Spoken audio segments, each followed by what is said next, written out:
Sony just made a big move with Elden Ring parent company, but it's not the rumored buyout. What's happening here? What's Sony doing? Sony Group has agreed to buy more than 12 million more shares in Elden Ring parent company Kadokawa Corporation, with Sony becoming Kadokawa's largest shareholder. Sony will own 10% of Kadokawa's shares after buying 12 million new shares for about 50 billion yen. That's 319 million US dollars. That's a lot of money. That's a lot of money. That feels like about what that would be valued, though. Sony Group said it plans to buy the shares on January 7th, 2025. It follows on from Sony's previous acquisition of Kadokawa shares in February 2021. They're slowly trying to buy all of FromSoft, or Kadokawa. What does Kadokawa do? What else do they make? Somebody leave it down in the comments. Sony and Kadokawa have worked together on a number of projects throughout the years, and rumors swirled recently. What are the projects? Rumors swirled recently that Sony might have been plotting to buy the company outright. That isn't happening, though, at least not at this stage. Yet. They're definitely going to have influence over them, though.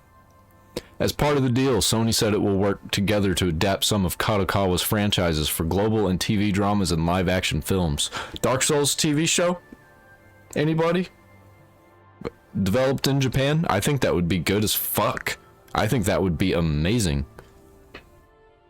As part of the deal, Sony said it would work together to adapt some of Kadokawa's franchises for global and TV dramas and live-action films, though no specific projects were announced. Sony will also co-produce Kadokawa anime project and further expand its publishing efforts for Kadokawa's games. I want remake or remaster of Bloodborne. That's the only thing anybody ever wants. That's the only thing we need. And they're just keeping it, so they just gonna build hype and build hype and build hype until they've released that, and then they're gonna be like, hey, by the way, Bloodborne 2. Oh, they'll change everything. From Software's Elden Ring is one of Kadokawa's biggest gaming projects, and the series continues in 2025 with the debut of the standalone game Elden Ring Night Reign, which I might check out. I still haven't played Elden Ring, though. Still haven't played Dark Souls. I'm probably going to do that on stream very, very soon, and it's going to be rough. Beyond gaming, Kadokawa is known for media franchises like ReZero and Delicious in Dungeon, among numerous others. Never heard of Delicious in Dungeon, but I do know what ReZero is, and I like the anime. I never played any of the games. Are there games of ReZero? Sony is also heavily invested in Fortnite studio Epic Games. In 2022, Sony invested more than $1 billion into Epic Games to help create the metaverse.